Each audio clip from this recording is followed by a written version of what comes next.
Good morning, everyone. I'm Kathy Young, Executive Director of the New York State Center of Excellence for Food and Agriculture at Cornell AgTech, also known as the COE.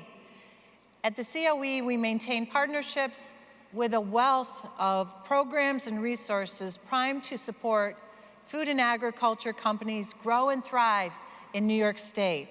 This work is important to me, and it is a culmination of 20 years of when I served in the New York State Senate representing Western New York.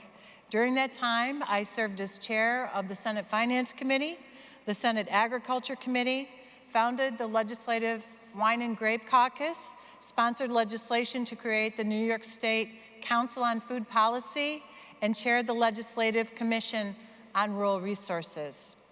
Last year, the COE partnered with the Grow New York team to produce a report on the common pain points experienced by members of New York's agriculture, food processing, and distribution communities.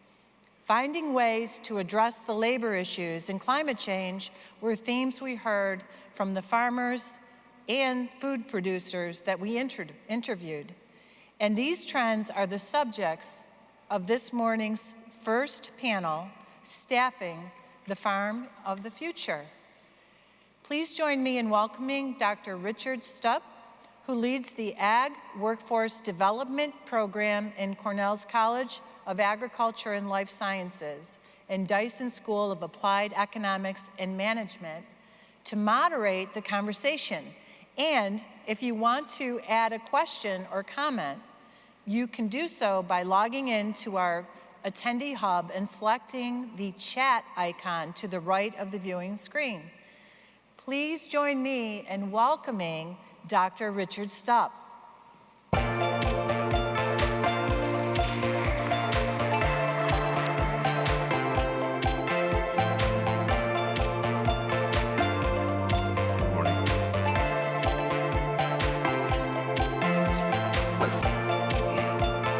Oh, they're pretty firm. Okay, good morning, everyone. I am so happy to be here with you. I think this is going to be an exciting panel. I see that we've got Eric with us online, so we're ready to go. I'd like to introduce our panelists first, and here to my left is Aimee Durfe, who's the Director of Workforce Innovation at CenterState CEO, and that organization is a business development organization here in the Syracuse and greater central part of New York area. And then over on the left-hand side, we have Dale Hemminger, who's a senior partner with Hemdale Farms and Greenhouses. And Hemdale Farms and Greenhouses has both dairy cattle that are milked robotically and vegetable operations. And on Zoom, we also have Eric Adams. All right, Eric. He's the co-founder and CEO of Tortuga AgTech, and Tortuga is a provider of robotic services to farms and also an innovator in robotic equipment and technology. All right, so I think what we'll do is I'll ask the panelists if they have anything further to say in terms of introduction or anything that I missed. Good. Aimee, Dale? Okay, all right, very good. Then let's jump into this topic of robotics and automation, which has been happening in agriculture for many years, but seems to be accelerating here recently, driven by some newer factors. So interest in farm robotics is growing. So from your perspective, what is driving this interest? And Dale, I think we'll start with you. Oh, thank you. Our interest really is about making jobs more meaningful and needing less labor. Finding people that want to do the strenuous work of old-fashioned farm work is hard, and certainly as we evolve and deal with labor regulations and whatnot, it's a bigger and bigger issue within our business. And so a combination of wanting to make jobs easier and more meaningful, and with that you get people that are more engaged and really feel good about their careers. And then also the data we're able to harvest, particularly with the robotic milkers, is invaluable. And it's something that I believe has much more value than it's given credit for. Great.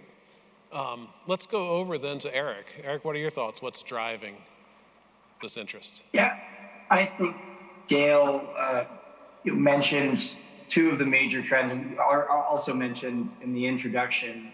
Labor has always been one of the main constraints and challenges that any grower faces, because it turns out that most of farming is hard work.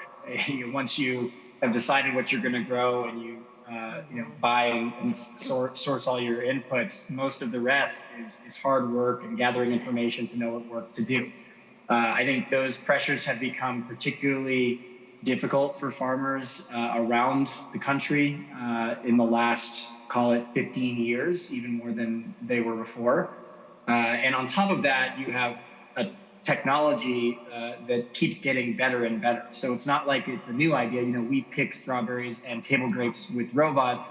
That's not a new idea. People have been thinking about that for 30, 40 years, but the technology is good enough now that it can actually start doing the job in a way that works for growers. And then if it works for growers economically and operationally, then technology is more like a widget as opposed to having to know about the details. It just does the job, and then you get these extra benefits such as data or other tasks that you can do beyond the core task.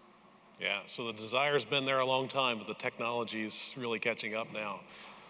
Aimee, what are your thoughts on this? What's driving the interest in robotics? I mean, it seems like there's a efficiency, cost savings, but also it's addressing the labor shortage issue.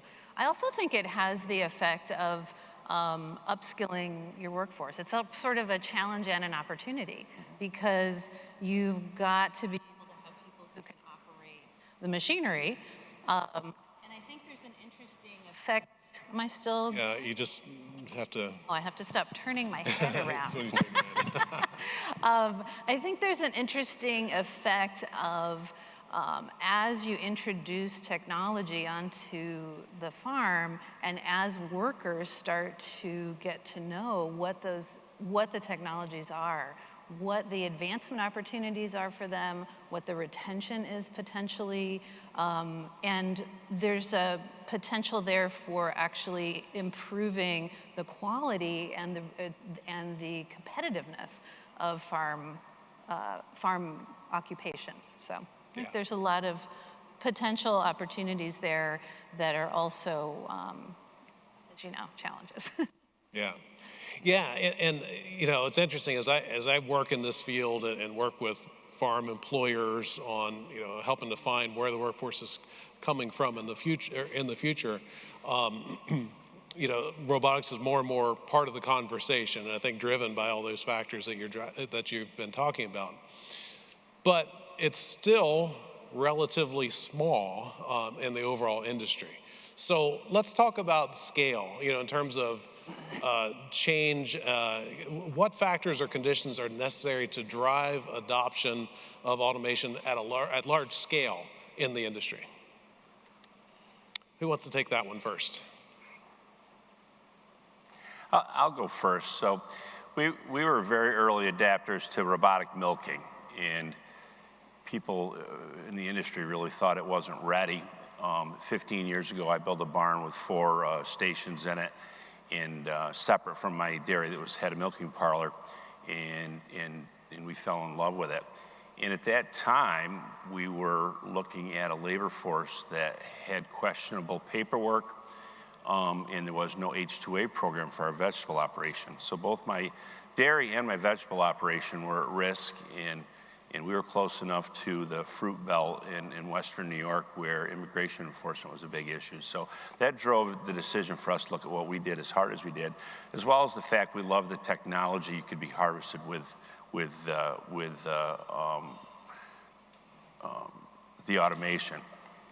So we expanded and went to all robotics 13 years ago in the dairy. And then now with my son home in the business and a great team of managers, where we've expanded to 1,500 cows with 22 robotic stations. And it's been the right thing for us. I've been a little surprised that it's continuing to be implemented, but not as fast as I thought it might be. And it's just a matter of what the farms want to do and how available labor is and how far forward they're looking and how much risk they think with future labor supply for the more manual jobs. Yeah. Yeah, so labor, big factor, and as it becomes tighter, it becomes more of an issue. So Aimee, your thoughts on what factors it takes to get to scale? I mean, my slice of the picture is the workforce and how you find people who have the skills to be able to do the work, meeting the needs of the job seeker and the employer at the same time. I think one of the pieces as this industry thinks about scaling this type of technology, you got to think about, well, where is that workforce going to come from? How are people going to learn those skills? And you've got a couple of sources of that workforce. You've got people who are already on the farm, who know the farm, who care about the farm, who can be upskilled. That may involve learning some basic skills. It may involve improving English, and it may involve some digital literacy. And how you can bring those resources onto the farm. So for example, bringing in the BOCES system or the community college system or even the vendors of the technology, bringing those things onto the farm and looking at your current workforce as a resource to upskill. And then really at the systems level, thinking about what are the programs in the community that can start to be aligned with this industry and aligned with this technology. So one of the approaches that we take is really an industry partnership. So employers who have similar needs coming together saying, okay, we all need this type of skill. If we're all gonna grow, we all wanna scale this kind of technology. This is a problem that none of us as employers can solve alone. Let's come together, and that's the kind of work that we do, bringing employers together to look at, okay, what are the skills we actually need? How can we train people in those skills, whether they're currently incumbent workers or they're new workers? This could actually open up a whole new set of career opportunities for people. So thinking about career advancement in these jobs and whether that's sort of a new way of thinking about farm labor. I think there's all of those pieces as you're thinking about growing the technology and having larger and larger arenas for this to happen in is building out that workforce pipeline and training at the same time. But that's really led by the needs of employers and grounded in the skills. That's where we begin, is like, what are the actual skills and how quickly can people learn them? So. That's an excellent question. Do we still have Eric with us? Okay, I think we had some technical difficulties with Eric. And so we'll come back to Eric. If we get him back on, we'll come back to him with that scale question, because I think that's particularly important with his business. But Aimee's already opened up this issue of the workforce and how it changes and how we can support that workforce that remains. Because it's not just the robots are coming and we won't need as many employees. It's just not like that. Dale, you've had firsthand experience with your workforce changing as you brought in this robotic technology. Can you share some perspectives on that, how it affected those jobs? Yeah, so we were at 550 cows with the parlor, so it was about a third of where we are today. And of the 4 or 5 key employees at that time, 4 are still there. And a great example I like to give is the night milker, someone that used to come in and milk in the middle of the night, because cows get milked 3 times a day. He is somewhat of an introvert, someone that didn't work, not a go team type guy. Well, so we shut the parlor down. He no longer has a night job. And we're sorting out a technology and new equipment that's, we're really a little bit of innovators in, which was not my goal, but turned out to be okay. And his skill set started to develop in repairing and maintenance. And there's real repairs and maintenance. It's actually a bigger issue than the cost. So you only have to pay for them once. You have to maintain them forever. And of course, with a milking parlor, you pay labor forever. And I'm very proud to say today he is the robot guru at our farm smarter than my college graduates in maintaining the machines. And then the other husband, wife that were been with me 20 years last month, their jobs evolved to help utilize this data to manage 1,500 cows, or before they were doing some of the milking shifts. So it's been a wonderful thing to see people who probably would have left the industry, at least that part of the industry, because it's a young person's game in the intense labor parts of our industry, where this gave them an opportunity to have a career with a skill set. Excellent. Love to hear that story, of investing in people so they can come along with the technology too. I think Eric was trying to illustrate that sometimes technology doesn't work for us. Are you with us, Eric? I can hear you. I hope you guys can hear me. Yeah, we can hear you now. We did want to circle back to you. We were already starting to talk about workforce changes, that sort of thing, but we did want to catch up with you on that whole issue of scale. So what's it going to take for technology to be adopted at much larger scale in agriculture? Yeah, I think the key is a lot of the technological problems are really not technological problems at heart. They're economic and operational problems with a technological solution. And I think that, I grew up in Silicon Valley. The first instinct of many people in Silicon Valley and other places is to say, well, we have this cool technology, it's got to apply somewhere. But in reality, you have to put the problem first. And the problem for a farmer is typically, how do I make money at this business? And then what are the problems that I have to solve to do that? So I think the reason that technology hasn't scaled as much as people might expect in agriculture is because if the thing isn't doing the job for the farmer, then it doesn't matter how cool it is.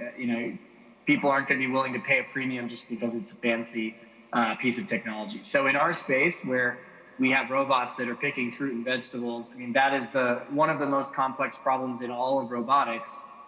So what stopped it from being a scale up at this point is that it hasn't worked well enough. It hasn't done the job at the right quality. And it hasn't done the job with the right reliability of equipment. So I think, what Dale was mentioning around, not only does it have to be able to pick the right fruit or milk the cow well, but it has to be maintainable, it has to be reliable, and it has to be the right cost, or else it's a really hard proposition for people to buy into. Yeah, excellent. And you're absolutely right. You think about food production, harvesting a crop, something like that. It has to work, right? Because that crop, it's not going to wait. When it's time to harvest, you need to harvest. So Eric, we're going to stick with you for a minute here. And so, I know in your business, you have to integrate the technology with the people in place. And so, question about what knowledge and skill sets do you see as most critical for farm employees who work alongside robots in more automated farms? Yeah, this is a very important discussion. I think we've designed our system to be as easy to use and learn as possible. We have a very similar story, I think, earlier stage than the story that was just shared. We have been working with existing farm workers who are pickers. Some of them don't even have high school degrees. And we're teaching them how to interact with our robots. Now, the first level of interaction is literally a video game controller. We've designed our robots where you can plug an Xbox controller in and drive it around, and then you put it in the row and you press the button that says start, and then you let it go, and it's autonomous. And if there's a problem, there's lights on the robot and there's a buzzer, and it's just a matter of learning how to operate with this thing in a safe way, and a way that you can supervise 10, 15 robots after only working with the robot for an hour. Then the next level, which I think is very important to talk about, which Dale already mentioned, is maintenance. So we also have a farm worker in one of our California farm customers who was going to quit. And he said, I don't want to work on this farm anymore, but I would work with you guys. I would work with Tortuga. And so we talked to the farm. We said, hey, can we offer this gentleman a role? And they said, sure, we'd love to keep him on the farm. And so we offered him a role, and now he's getting essentially an apprenticeship in robot maintenance. So he's learning from our, masters of robotics and college graduates and really field experts how to diagnose a robot problem, how to run it through a typical maintenance operation, how to do basic preventive maintenance. These are things that are really exciting, and we really need people to be able to learn them so that we can scale up as well. So a really powerful story, I think, that this is a job creator and an upskilling opportunity when you automate farms and keep people on the farm. That's fascinating, Eric. Do you happen to know if that apprenticeship is like a recognized credential, is like certified by the state or some other body? It's absolutely not. It's a Tortuga, certified field technician, our own internal certification, which I think in the early going of the industry, you're going to see this kind of internal certifications, but over time, we're hoping to work with local, educational bodies to create some sort of basis of apprenticeship skills to learn to become, a mechanic or a maintenance person or a robotics kind of person without having to do a 4-year degree. I think one thing we talked about in our prep call was what skills are needed today. I think the skills needed today are enthusiasm, attention to detail, and that's really it. Everything is learnable with a growth mindset. So that's what we think in terms of the formal education part right now. Excellent. Aimee, can you pick up on that in terms of how our educational system maybe is adapting, or some opportunities that might be available to help support the industry and employers and employees? Yeah. Is this okay? I want to talk about some programs that we've been involved in developing that have taken the needs of employers and the needs of job seekers together into a faster process. The problems that you're describing are very similar to electrical maintenance tech occupations and shortages in the manufacturing industry. And we've worked with a number of local manufacturers to build a program that was short, included on the job training, but was selecting people who already had some skills. They didn't know about these jobs, they didn't necessarily have access to them, but they had been the person in the family who fixed a car, the person they had worked on farm equipment before. They had those technical skills, the dexterity skills, some mechanical skills, but they weren't channeled into a particular industry or type of occupation. So those apprenticeship, pre-apprenticeship types of programs are, I think there's a space there where we've been working and experimenting on building those types of programs. They don't always have to be registered apprenticeships. They can be more flexible, employer-based apprenticeships, but with some standards and milestones. But I think that there's a place for shorter, faster programs that involve maybe micro-credentials. The community college system is very interested and active in developing micro-credentials that are connected to specific skills that are employer-driven. I also want to say one other thing. The programs that we run with many, many partners are also paid. So if you're talking about bringing people in who are not incumbent workers and bringing them into your workplace, into a new skill set, part of the talent pool that we have looked at and that we are actively pulling from are people who are working in other types of low-wage employment. They have a lot of transferable skills. But they don't have the time to stop doing what they're doing and go into a long training program or take out debt and go to school. But we can build programs, and we are building programs that are accessible to them. One of the key elements is paying people for their time in training, which is not, the system isn't really built to do that. But we have been able to do it, and it's shown a lot of really positive results in both attracting people because they can see how they can manage their household budgets, and there is a destination at the end of it. When an employer is involved, when there's an apprenticeship at the end of it, and it's clear, if I take the time to do this training, I know there will be something at the end. There's a destination for me. I'm not taking a giant risk in going into this kind of training. So I think there's so many opportunities, to answer your question, to innovate around this type of work and to really be creative in terms of developing programs that meet the needs of employers and people who are looking for work. So. Excellent, thanks, Aimee.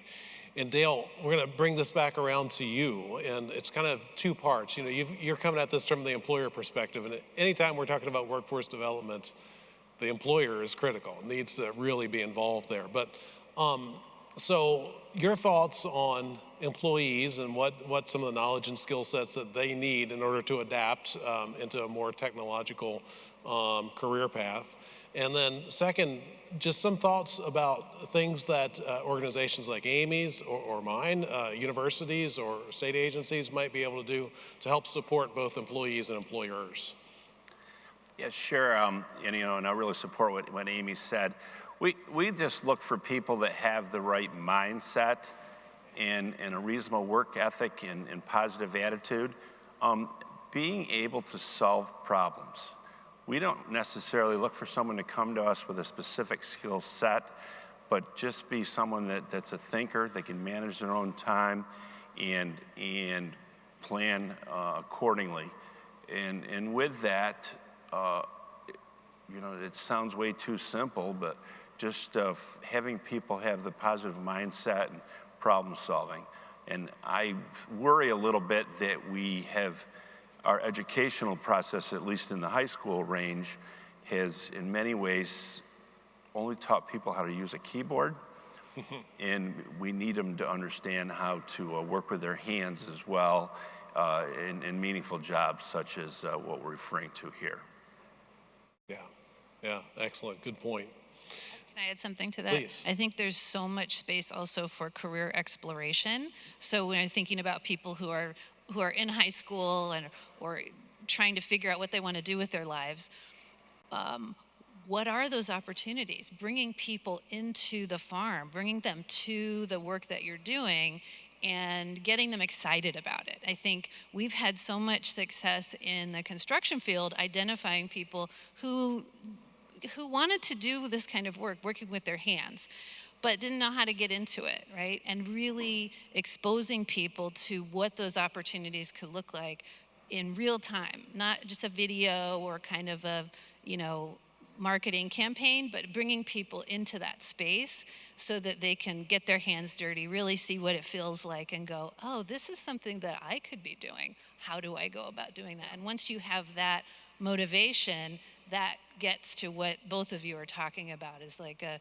growth mindset and an interest in the field. Yeah, I'm happy to share that a couple of my key managers are very involved in the career exploration for ag for high school students, and we're part of open houses where they come out and see hands-on about setting up a planter properly and managing and working with the technology in the dairy.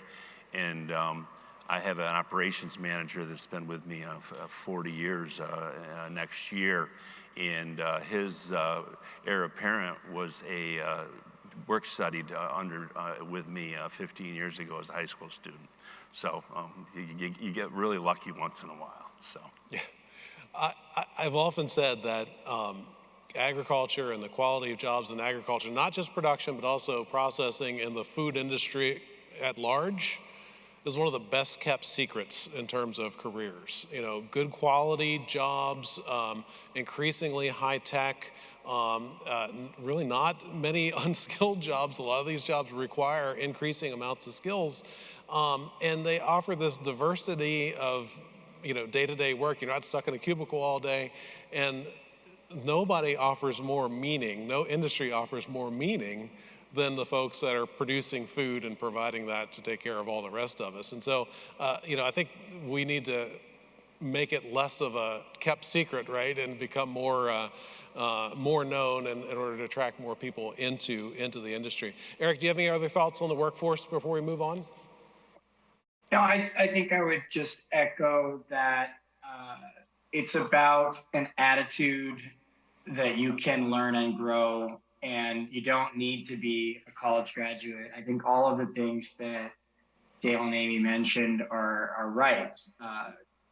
Having a clear path to employment is really important. I think in the early going of robotics, as it's fairly new, companies have to provide some of that directly and do pay people for learning, because I think it's important to do. We do that, but there's immediate rewards for us. So it makes a lot of sense to do. But really, when we look for people, it's people who are excited to be on farm working with their hands, and then it's an attitude thing. It's just a growth mindset thing, and a lot of these skills are very learnable for people who are just positive and excited. Excellent. So one other area that I wanted to explore, and that is, so farming traditionally has employed people with limited educational background, right? And in some ways we think of automation and robotics coming in as replacing some of that manual labor that's done on farms.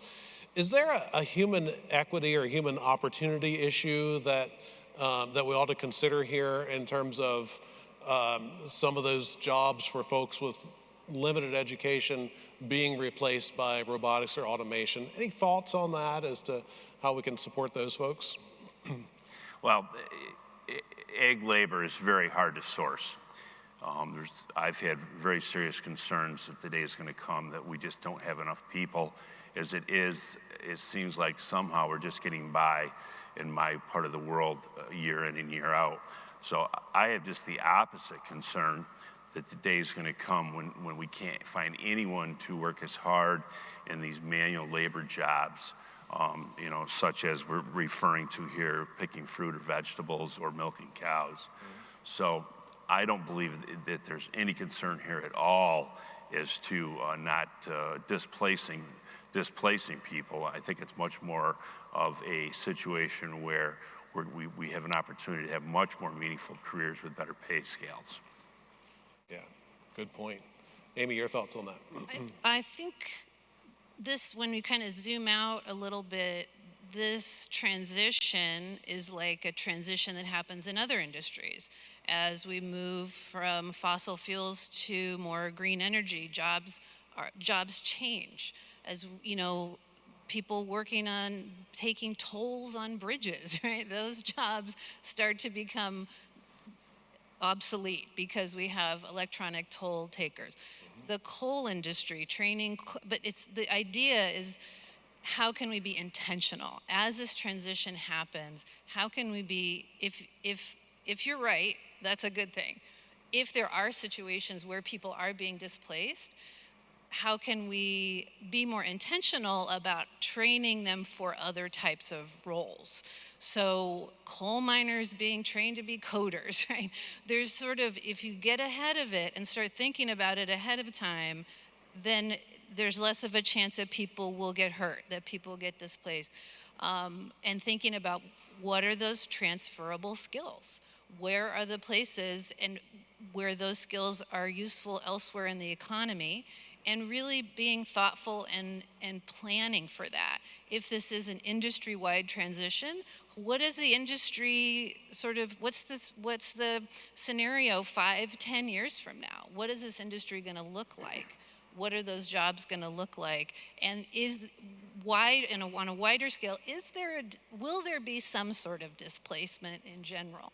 And then thinking about, well, where else in the economy is there a need for these kind of workers? And really being sort of focused on transitioning people from one sector to another, which is not easy, but I think it's something that can address some of these issues. So.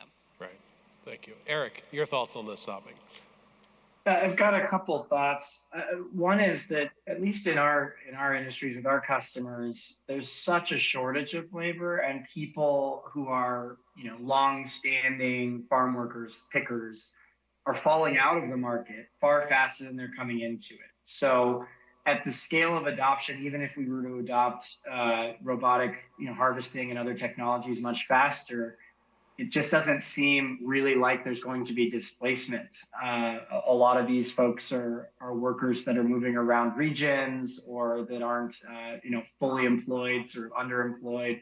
I think there's a lot of work to be done on farms that people could do that isn't even being done today because we're only doing the bare minimum. So if the robotics and automation can do the what we call dull, dirty, dangerous jobs, and people can help supervise or work within that system, there probably won't be much displacement. Even if there is a threat of displacement, we were featured in an article in The Guardian about a month ago where a lot of labor leaders were interviewed and asked about farm technology and are they concerned about its impact on their workforce. And most of them said, as long as it's done thoughtfully and we're engaged in the process, this is probably good. But there's always a risk that, in the system that we exist in, the wealth accrues to the folks who have the land and who own the farms and who build the technology. So we've been trying actively ourselves to engage the farm working populations on the farms we work on to help us make the solutions better, to help make it easier for people to run robots and to help train those people up on new skills. To make a better job for them, where they still might be on the farm and helping to pick, but they don't have to be the ones that are physically touching every single berry. And I think that's where there's a really big opportunity to navigate this well if you engage the working people, and there's still going to be work on farms. It's not like farms are going to be 100% automated. As Dale said, people that used to be milking cows are now doing things that are more value add than they were before. Yeah, I really appreciate all of your comments on that. Just a couple of quick thoughts from my perspective. We see in the farm workforce that farm workers are aging right along. So they're just not as young as what they used to be, just like all the rest of us are still in a lot of those positions. And so there's need for more help, and I think automation is part of that solution.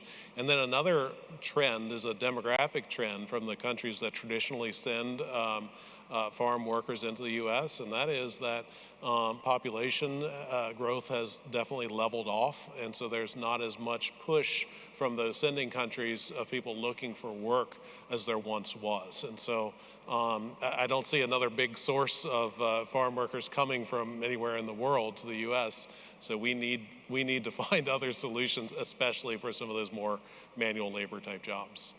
So let's shift gears. We focused a lot on the workforce and on employees.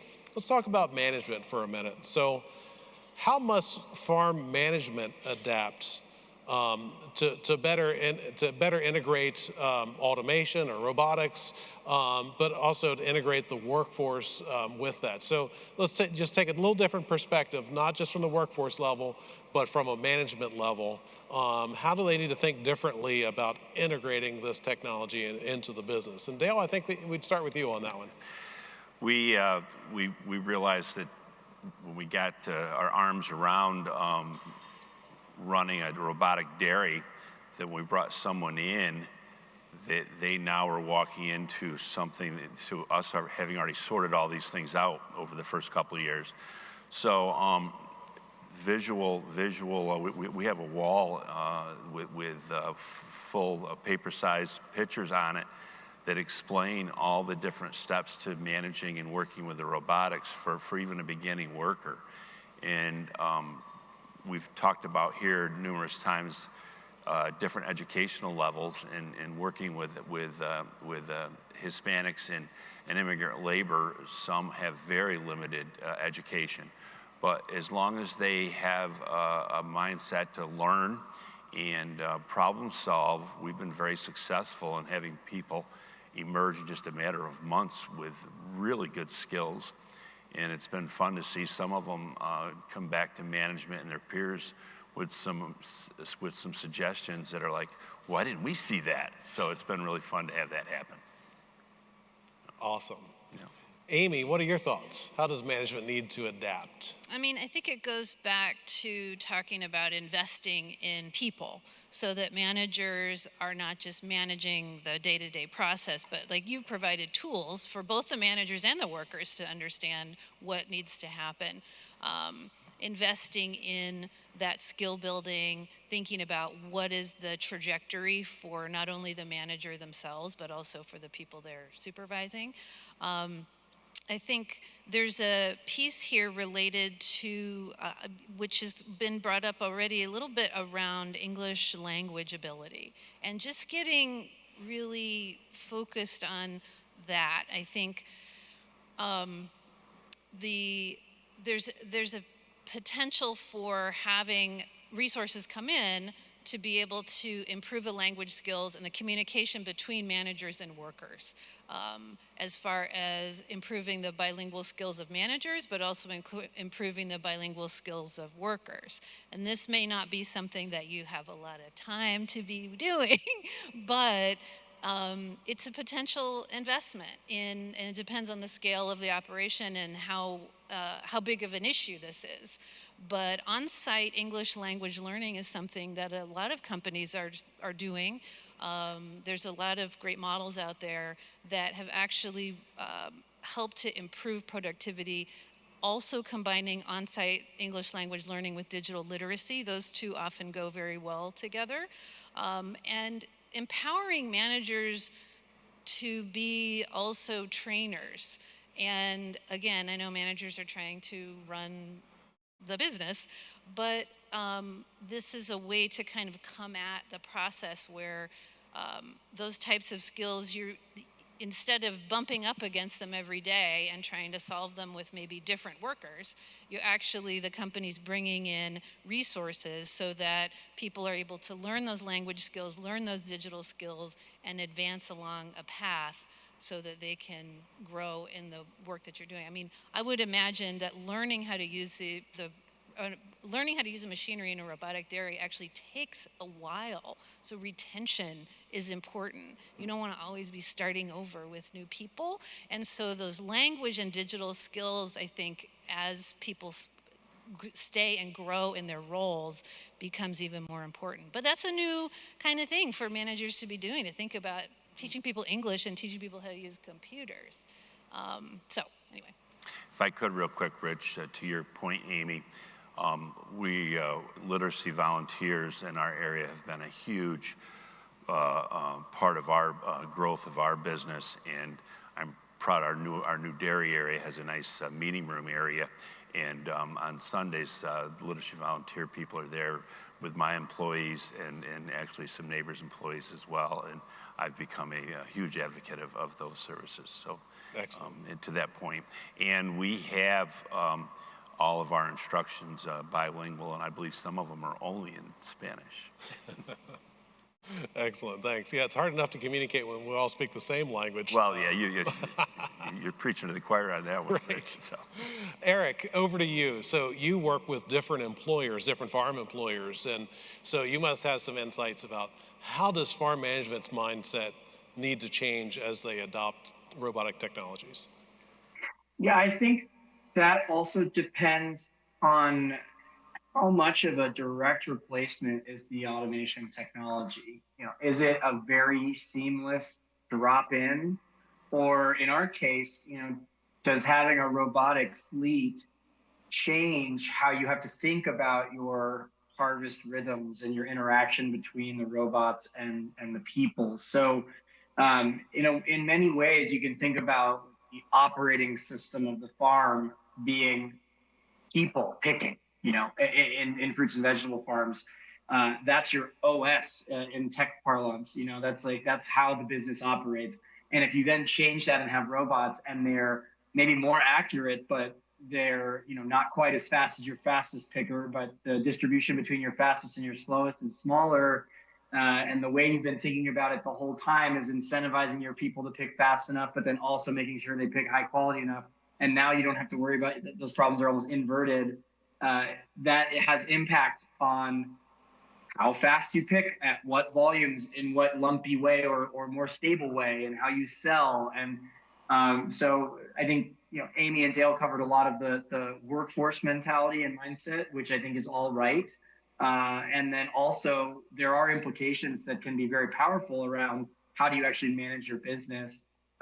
Dale mentioned that the data that they're getting from the milkers is very, very important for, what are the nutrients and how are we treating and feeding the cows, and possibly how are we selling the output.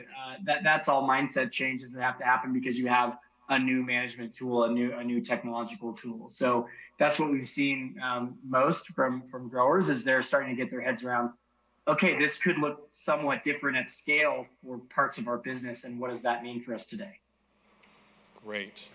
So we've got about 5 minutes left. So I'm going to ask each of our panelists to share if they have one more insight or one more perspective that we haven't really addressed in some of the questions as we kind of wrap things up. And so, Aimee, I'm actually going to turn to you first. What's one insight, one perspective that you wanted to share with our audience that we haven't really discussed? I think I would say that the creativity and innovation is kind of something that I keep coming back to, and being able to find ways to meet workers where they are, identify what the skills are that you're looking for, but also be creative in how you are addressing those skills. I think there's so much wisdom and experience in this industry of what you really need. The workforce system isn't always set up to provide that. So you've got to, I think, be clear on here's what we need, and trying to pull that out of the system or create it in a way that works for you is very, very important. It doesn't have to be complicated. It doesn't have to take a long time, but there are ways to get the training and the upskilling that you need in a more effective way, if I think you're able to design it and just identify those resources that you need to make it happen. Excellent. Yeah, my comment would just be that we're still a farm. Some of the jobs still involve getting a little bit dirty, as we've talked about, and 24 hours a day. Cows get milked 24 hours a day. They don't stop for Christmas or the Super Bowl or anything else. And with that, people have to be willing to work those shifts. Someone has to be there at all times. And the great thing is it can be a very meaningful job, but it's hands-on and can be both strenuous and to Eric's point, dirty at times. So. Right. Thanks, Dale. And Eric, over to you. One other insight or perspective to share. Yeah, I mean, we're obviously biased, but at Tortuga, we believe firmly that this kind of technology to help automate some of the most core jobs on farms is really, really important for the industry. It's not just a labor replacement. This is a way to help farms be more successful, which is really important for our food system, to reduce waste, to improve quality of the food that we're producing. And of course, the farm workers are critical to this journey. And so it's a tool, it's a co-robot, which Dale just mentioned. And this isn't just a replacement and now you have a farm that's fully automated. This is a tool that we use to grow the food that we need to eat as a society, that we want to eat as a society. And without these kinds of technologies, I think the industry has been struggling and will struggle even more. I think stories like Dale's are examples of success. There are lots of people who aren't on the panel who have failed to adapt and who are probably struggling or no longer in operation, certainly in fruits and vegetables. So we really think this has to happen. It's a hard journey, but a really important one. And it's very important to bring the workforce along. Yeah, great comments there. And I would share my last perspective on it, and that is that agriculture has at least a 150-year history of adopting technologies and innovating, and labor's always been a big driver of those changes. And so this is nothing new, and we'll adapt. And I appreciate you calling the robotics another tool. It's another tool, like we've adapted other tools in the past. So we'll learn how to do it and do it well. We've got about a minute and a half left. So I wonder if we have any questions from the audience or online. Yeah, I think we have time for one quick one. A question from our online audience.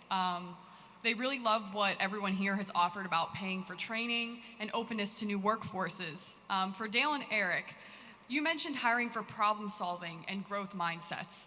What do you do when you're hiring to assess those mindsets?